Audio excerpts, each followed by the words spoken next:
گفتوگۆی گرنگیم یەک ریزی و یەک دەنگی و یەک هەڵوێستیی کوور دەکەین لەگەڵ زۆر بەڕێز کاگازاری سەگرما فەرماندە و تێکۆشەری دێرین. کاگازا سڵاو لێ بە زۆر بەخێر بێ. زۆر بەخێراتی سەرچاو. خۆشحاڵم لەگەڵ فەرماندەیەکی ئازا و پاک و ڕازگۆ لەگەڵ ئەو پەیامەی کە هەڵی گرتبوو هەر لە گەنجیەوە تا ئێستا بەردەوامە. زۆر بەخێر بێ سەرچاو. پێم خۆشە بزانم پەیامت چییە؟ قسەت چییە؟ جەنابیشت بەشدار بووی لە خۆپیشاندانەکانە کە لە سلێمانی دەکرا. ڕاستی بە شتێکم حەزەکەم بیخوێنمەوە. فەرموو. ئەنی بۆ چوونی خۆشمە. فەرموو. ئەم لە ناخی دڵمەوە ڕێز و سوپاس و پێزانینم هەیە بۆ یەک بە یەکی نەتەوەکەم لە هەموو کوردستان و جیهان. ئەم یەک دەنگی خۆپیشاندێنەوە هاوکاریانە بۆ ئەمانە کوردە جەنگاوەرەکانی ڕۆژاوای کوردستان چەندین ساڵە مەردانە دژی داعشی وەحشیە جەنگن. قوربانی زۆریان داوە، ئارەق و فرمێسک و خوێنیان ڕشتووە. بەڵام بەداخەوە ترامپ و تۆمباراک نامەردانە پشتیان تێکردن بۆ بەرژەوەندی ئیسرائیل و تورکیا و خۆشیان. لەگەڵ کوردیشە ئەمە یەکەم جاریان نییە. لام وایە لەم بارودۆخە نێودەوڵەتیە لە ڕۆژهەڵاتی ناوەڕاستە و بە تایبەتیش کارەساتی ڕۆژاوای کوردستان باشتر وایە ئاراستەی بیرکردنەوە و خەبات و تێکۆشان بۆ ئەم واقیع و سەردەمە بگۆڕێ. ئەوەش بیری ورد و خەبات و تێکۆشانی وردیەوێ. هەموو ئەو وڵاتانەی داگیریان کردوین شوناسنامەی ئەو وڵاتانیان پێیاوین، بەڵام هەر بە هاوڵاتی پلە دوو پلە سێ یا هەر بە هاوڵاتیشمان نازان. هەمویان وەلای هەمویان کوردبوون و کوردستان بوون تاوانە. ئەمان گرن زیندان و ئەشکەنجەمان ئەدەن، ئەمان کوژن لە سێدارەمان ئەدەن و کیماباران و ئەنفالمانەکەن. ئەگەر کوردێک حەوت حەج و حەوت ئەمرەش بکە هەر بە موسڵمانی نازانن. باشتر وایە لە هەر چوار پارچەی کوردستان و لە هەندەرانیش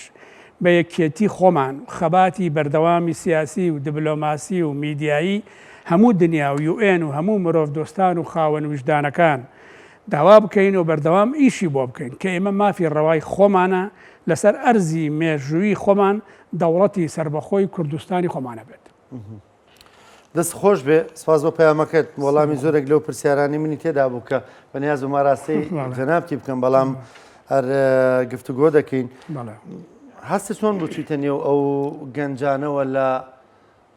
شەقامی سالم لە شاری سلێمانی؟ ئەو ڕوحێتە چۆن بینیت لەو گەنجانەیە؟ بەڕاستی زۆرم پێ خۆش بوو، چونکە نەکەر لێرە لە هەموو کوردستان بە تایبەتی لێرە کە چووم دیقەتما زۆربەی زۆر توانم بڵێم لە ساڵەوە پێنجی گەنج بوون. ڕەنگە لە ساڵ پێنجەکەی بابەتی ئێمە مانابن کە تەمەنێکمان هەیە. جێگەی دڵخۆشی هەمویان لەژێر ئاڵای کوردستان و بە یەک دەم و بە یەک ڕنگ هاواریانە کرد بۆ ڕزگاری کوردستان و بۆ ڕزگاری ڕۆژئاوا کە بەڕاستی جێگەی دڵخۆشیە لە ولایەوە چەند ئەوەی ڕۆژاوا زۆڵمێکی ناحەقی گەورەیە کە لە کوردیەکەن هیچ بڕووبیانوێکی نییە، چونکە وەکوتم چەندین ساڵە ئەو جنگاوەرە ئازا و قارەمانانە ڕوبەڕووی ئەو وەحشیانە بنەوە، یعنی مستحقی ئەوە نەبوون کەوایە لەگەڵا بکرێ. لەگەڵ ئەوەشا بەڵام کورد زۆر کارەساتی گەورەی بابەتی ئەوەی بەسەر هاتووە وەکو چیمایە و ئەنفالیش، بەڵام کورد هەر ئەمێنێ و هەر بەردەوامە بێ لەسەر خەبات و تێکۆشانی خۆی، چونکە واقع ئاگایەتی ئێمە کوردین و خەڵکی کوردستانین، ئەمڕۆ بێ یاسبێ هەرە بێ ڕزگارمان بێ. باشە کاگازات، ساڵانێکیەوە کە دەستان بە خەبات کرد و دواتر لەم ساڵانەی دواییە جۆرێک لە بەڵێن پەیامی ساردبوونەوە هەبوو بەوەی کە نەوەی نوێ ڕەنگە لە خەبات و تێکۆشان تێنەگا، ڕەنگە خۆشەویستی بۆ نیشتیمانەکەی نەبێ، تەنانەت ئەمە ڕەنگە لای خەباتکارانی دێرینی وەکو ئێوە جۆرێک لە وەکو مەترسی لێک درابێتەوە. بەڵام کە ئەو ڕوحەتی ئەم گەنجانە دەبینی هەز دەکەن پەیامەکەتان ئێستا گەیشتووە خەباتەکە نەوەیەکی نوێ بەردەوامە بە گوڕوتینێکی زیاترەوە. بەڵێ کاتی خۆی بیستومانە، ینی بەداخەوە خەڵگەیوت هەستی نەتەوایەتی نەماوە. بەڵامە پێم وایە بەداخەوە بەهۆی ناکۆچی حیزبایەتی و حیزبەکان و تۆزێ بەزمە ڕزمانە خەڵک ڕەنگە زۆر هەستی حیزبایەتی نەمابێت، جنا هەستی نەتەوایەتی بەهێز بووە و ئێستا من پێشم وایە ئەمە یەکەم جارە لە مێژووی کووردا کە لە هەموو پارچەکانی کوردستان و لە جیهانیش کورد بە یەک دەنگ بە یەک ڕنگ لەژێر ئاڵای کوردستانە هاوارەکەن و ئەمڕۆ بە یاسبێ هەر ئەو خەڵکەیە هەر ئەو گەلەیە لەسەر خاکی خۆی پێم وایە ئەگا بە ئامانجی خۆی کەویش ڕزگاری و سەربەخۆی کوردستانە. زۆر باشە. کاگازات کەمێک بگەڕێنەوە بۆ دواوە بەراوردی دۆخەکان بکەین. کورد بەداخۆ ینی مێژوەکەی وایە زۆر قۆناغەکانی لە یەکتر دەچێت کە شۆڕش دەستی پێکردەوە لە 75 ینی جۆرێک بامان شێوە بێ هیوایی هەبوو لە نێو خەڵکدا بامان شێوە ئێمە شۆڕشێکی ترمان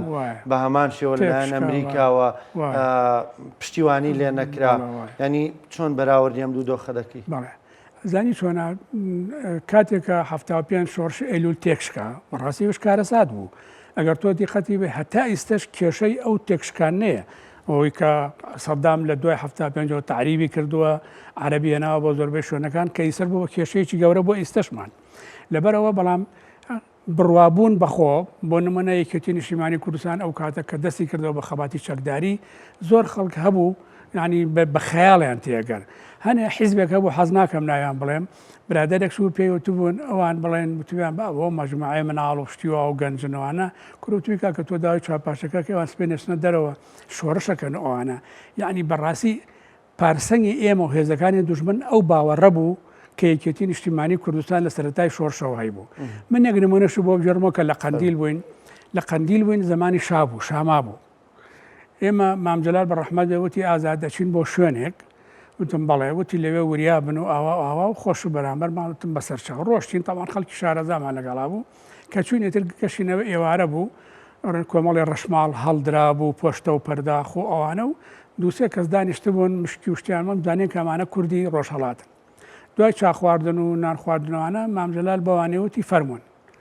یەکێکیان وتی عەرز بە حوزور و عەرزە دەکەم و کۆمەڵە لەم وشانەی وت لە پڕێکا وتی شا فەرمێ کە وتی شا فەرمێ بەڕاستی مامجلال دەموچاوی تێکچ وتی شێ فەرمێت وتی شا فەرمێ ئێوە نابێبێن تومە ساواک ناردبوونی ئەو کاتە ئەمە سنووری ئیداری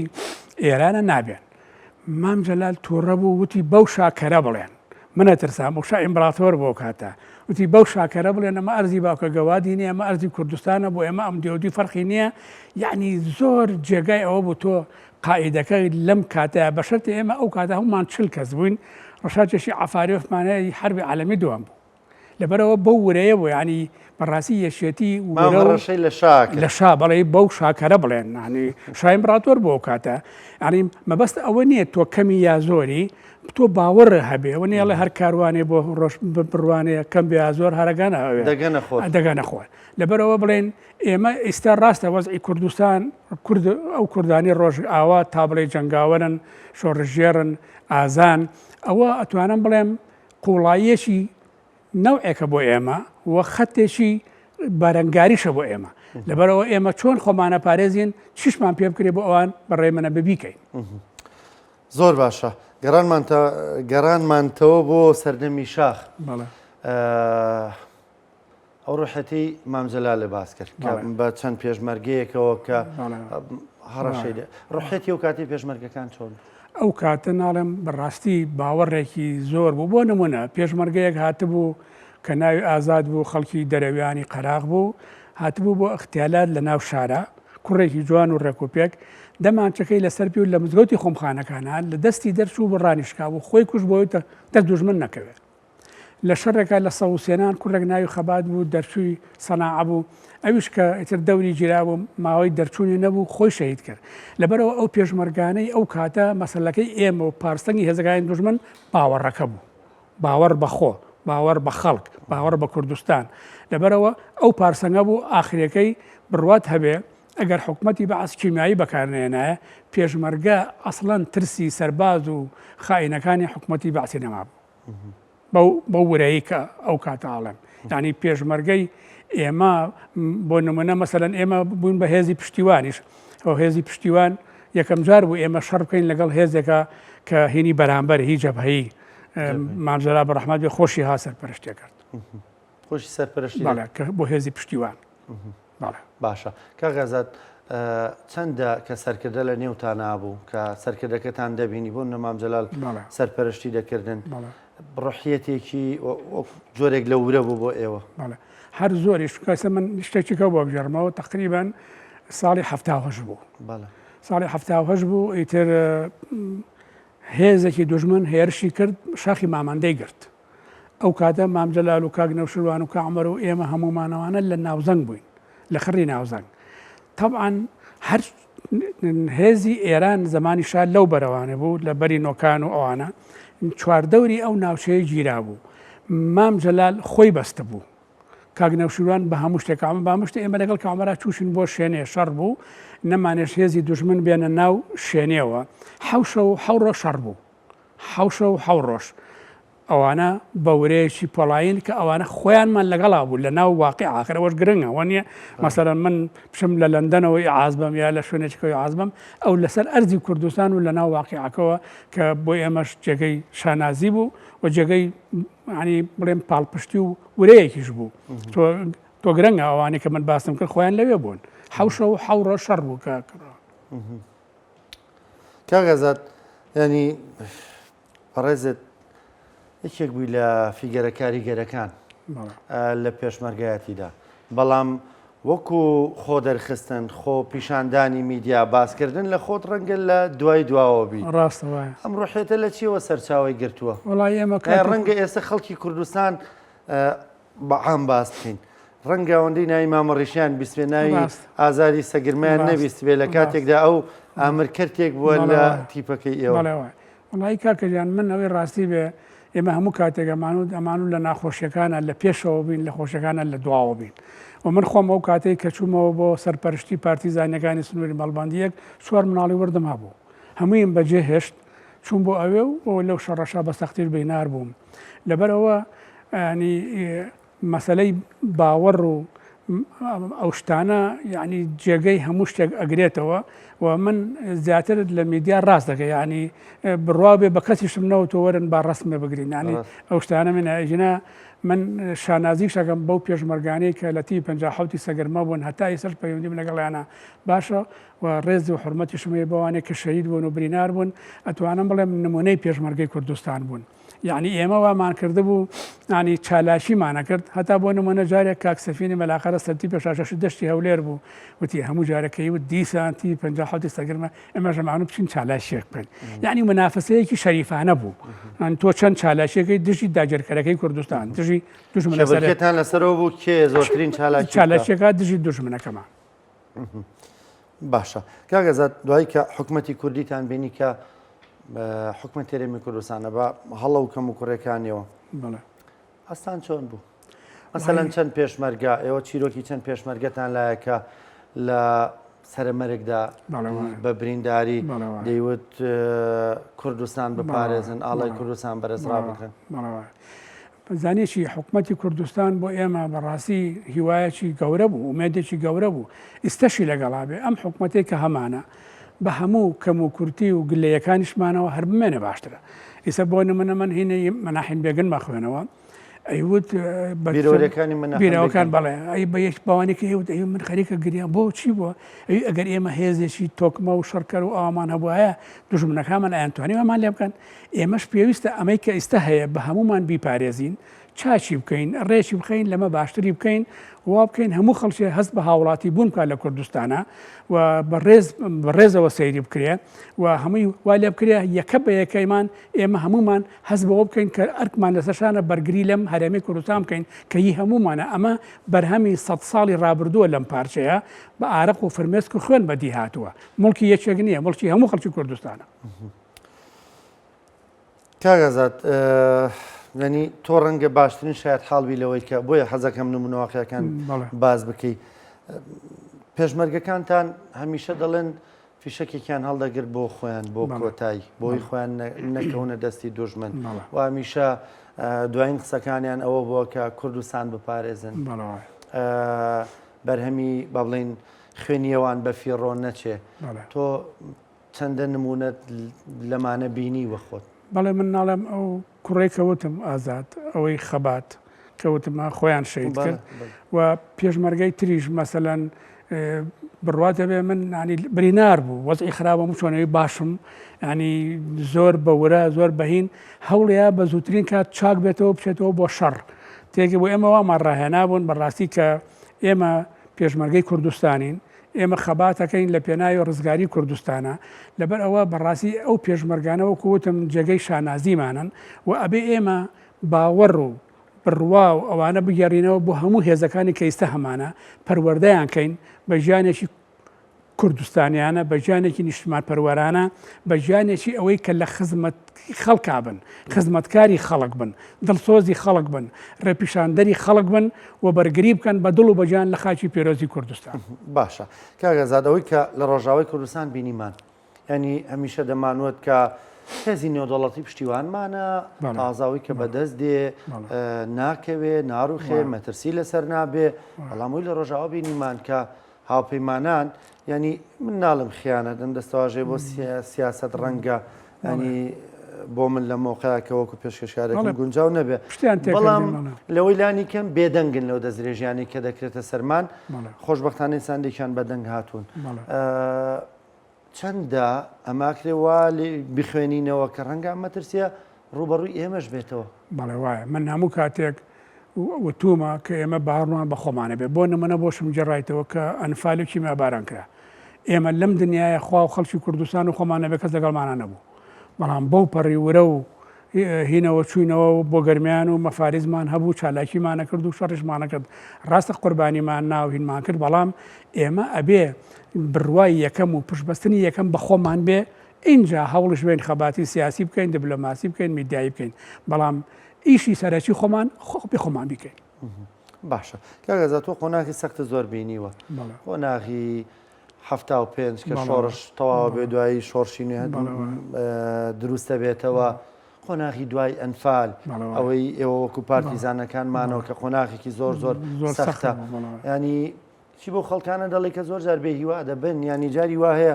شتێک ڕوودەدا ئیتر دەڵێن کورتیا و کورد نەما کورد کۆتایی پێهات ئابڕێ منەوە هەڵەیە من جارێکە نازانم شێ بوو چاپێکردن گلاگەرم وتی هەنێ پێشماگاڵن پەشیمانم هیچ پەشیمانیم لەوەی کردومە من پێشماگەی کوردستان بووم بۆ کورد و کوردستانم کردووە من هەڵەیەکە بینم یەکێکە بینم گەنەڵە یەکێکە بینم نازانم پیاوێکی خراپە ئەمە من 20,000 شەهیدی خۆمم لەبیر ناکاتەوە لە بەرچاوم ناخا یعنی ئینسانە بێت هەمیشە بە ئومێدەوە بژیکە ئەوەی خراپە چاچیکەین ئەبێ هەوڵی بۆ بین وەکووتێشم پێشتر ئەبێ ئێمە هەوڵ بین ئەم حکوومەتە ئەم هەرێمە بە دڵ و بەجان بیپارێزین چاچی بکەین بۆ پێشەوەی بەرین و وا لە خەڵکەین جێگەی متمانە و بڕوای هەموو خەڵکی کوردستان بێت. خەباتەکەتان شانازی پێوە دەکەن کە ئەمڕۆ دەبینن من شانازی پێوەکەم بۆ نمونە من گەنجێک بووم لەم شارە وایە ڕەنگە ئەگەر پێشمەرگە نەبوو مایەوانە لەگە ڕێکی خۆمانتە 15 کەس بیناسی مایە وانە بەڵام بە بۆنەی شۆڕش و کوردایەتی ئەوانە ئێستا ڕەنگە ژمارەیەکی زۆر خەڵک من بناسێ و من شانازی بەکەم بەو خەباتی کە کردومە چونکە من خەباتم کردو بە ڕزگاری کوردستان دژی داجیکەرانی کوردستان لەبەرەوە هاڵەیەک لەم لە هەڵەیەک لەو لە گەنەڵێک لەوێ ئەوە من ساد ناکاتەوە لە خەبات و تێکۆشان و بڕوابوون بە قەزەی ڕەوای ملێتەکەم. زۆر باشە پەیامە چێ بۆ ئێستا بۆ نەوەی نوێ بۆ ئەو گەنجانی کە دەیان بینی؟ وڵی من بۆ پێشتر وتم دەستخۆشیان لێکم ئومێدوارم هەمویان بە باشی بیر بکەنەوە ڕق بەکار نەهێنن و شتێکی کەم و کورتیە بینن هەوڵ بن بە هەمومان چاشیکەین و هەمویان وا پەروەردە بکەن کە لە ناخی دڵیانەوە کورد و کوردستانیان خۆش بێ هەرێمەکەی خۆیان خۆش بێ کوردستانی خۆیان خۆش بێ و هەر بە ئومێدەوە بژین هەر ڕۆژەکە بێ ئەم ڕاستبەی ئەبێ بگەینە ڕزگاری کوردستان. زۆر باشە کاگەزات بیرەوەریەکانی خۆت نەنووسیوەتەوە یان نووسیتە توێ ماگەداری نەبی؟ ئەوەی ڕاستی بێ هەمونێکم نووسیوەتەوە ئیتر ئەو نامۆشتانەی کە لام ماوەوانە بڵێن من حەزەکەم بڵێن مەسەرەن لەگەڵ کاک ڕانکۆ دانیشتم ئەوە کاغەزی مەسەرم بڵێن تۆی کاغەزی بەڕەحمەت بن مامجەلا لە کاک نەوشیروانە کاک عومەرەوە برادرانی ترە هەموویم لایە هەوڵێم ئومێدەوارم کە هەمووی کۆبکەمەوە بڵێن لە نێکی تایبەتە بینوسم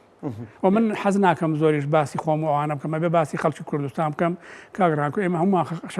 قەرزاری خەڵکی کوردستانین چونکە ئەو کاتە خۆرەزانی نە کافتریا نە چایخانە نەمەطعەمە بوو ئێمە سێژەمە لەسەر وەرجی خەڵکی دێهاتەکە ژیاین لەبەرەوە بێ ئێمە هەموو کاتە ئەوانیشمان لەبیر بێ و کۆڵ نەین و ئەوانیش چیمان بۆ بکرێ بۆ خەڵکی لادەکانیش بیکەین.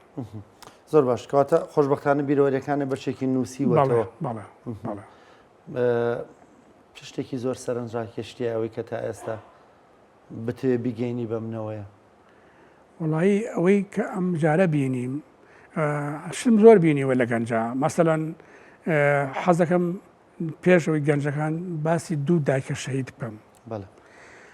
کاکشوانی ڕەونووری کە دامان نابوو بە ئامرکردی دوی بازیان بەداخەوە لەگرتنی مەخفەرەکەی سنگاوە شەهید بوو. ئێمە دەربازمان کرد لە دێلەژە ناشتمان کاک دڵشادی برای بەڕەحمەدوێ دایشی و خاڵێکی من لەگەڵ وەسا مەحموو ئەمانە هاتن بۆ دێلەژە بۆی تەرمەکەی بەرنەوە. ئێمە 6 پێشمەرگە ئەوانە من خۆم لە بەردایکە چوومە خوارەوە یەک سەلامی عسکەریم بۆ دایشی کرد زۆرشن هەبووە قسەی هینیانە کردەوە نیە بڵێن و گەرمە بوون و کوڕیان شێ بڕوات هەبێ ئەو ژنم بینیوە فرمێز لە چاوی نهاتە خوارەوە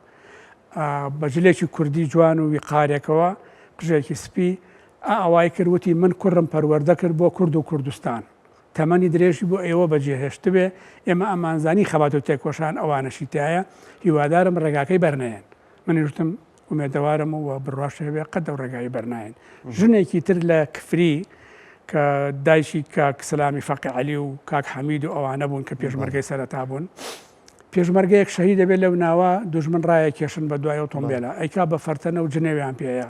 ئەیێن ئەڵێ وەچی ئەڵێەوە کوڕی منە تاوان نەکوڕیوە نەناسیوێتێتی لە دەستیان ڕزگاریەکە ئەم گەنجانەی ئێستش بەڕاستی وەکو پێشتر باسمان کرد کە خەڵگەی وت گەنجەکان هینیان نەماوانەوە نییە ئەم گەنجانە بەڵامەکو وتە مێسە چۆن ئاگرەکەی کەرکک ئەو گڕێی لێبێتەوە ئەڕوا ئەمە توانی بیگۆڕی بۆ غاز و بۆ کارەبا ئێمەش ئەبێ وزەی ئەم گەنجە ڕێک و پێک و تێکۆشەر و